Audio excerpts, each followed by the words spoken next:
KPK menetapkan 5 tersangka dalam kasus dugaan suap proyek pelaksanaan jalan nasional di Kalimantan Timur. Suap total 1,4 miliar rupiah diberikan untuk memenangkan 2 perusahaan dalam proyek tersebut.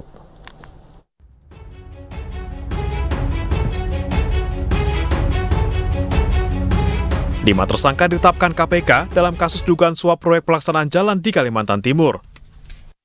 2 tersangka penerima suap, yakni RF, Kepala Satuan Kerja BPPJN Kaltim Tipe B, dan RS, pejabat pembuat komitmen pada pelaksanaan jalan nasional wilayah 1 Kaltim. Sementara 3 tersangka pemberi suap, yakni NM, Direktur CVBS, ANR, pemilik PT FPL, dan HS, staf PT FPL.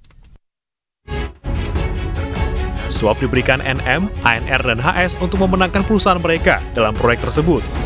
Sementara RF dan RS menerima masing-masing 7 dan 3% dari nilai proyek. Dalam kasus ini, KPK menyita barang bukti uang tunai 525 juta rupiah, sisa dari total 1,4 miliar rupiah yang diberikan mulai Mei 2023. Tersangka ditahan selama 20 hari, mulai 24 November di rutan KPK.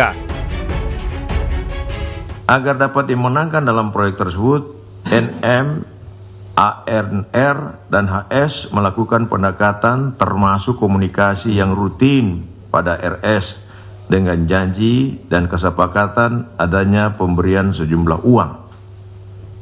Atas tawaran tersebut, RS menyampaikan pada RF dan RF menyetujui kesepakatan tersebut.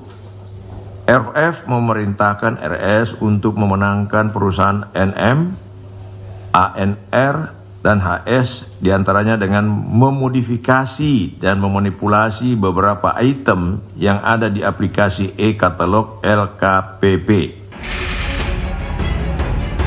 Sebelumnya KPK mengamankan 11 orang dalam operasi tangkap tangan di wilayah Kalimantan Timur 23 November lalu.